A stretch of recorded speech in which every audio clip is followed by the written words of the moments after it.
আমি সকলোৱে দেখা পাইছোঁ যে বাংলাদেশত হিন্দু সকলৰ ওপৰত অত্যাচাৰ, জীৱন্তে অগ্নিত নিক্ষেপ আৰু বাৰে বাৰে বাংলাদেশে উত্তৰ পূৰ্বাঞ্চলক নিজৰ অধীনলৈ লৈ যোৱাৰ বাবে তেওঁলোকৰ নেতাসকলে বা নতুন যিসকলে বৰ্তমান শাসনত আছে তেওঁলোকে বাৰে বাৰে উল্লেখ কৰি আছে।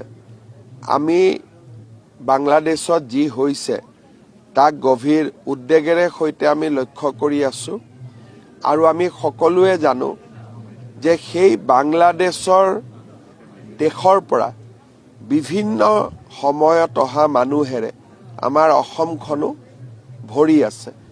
গতিকে আমি এই গোটেই বিষয়টোৰ ওপৰত চোকা দৃষ্টি আমি ৰাখিব লাগিব আৰু মই ভাবোঁ যে আমি অলপ সচেতন হৈও থাকিব লাগিব।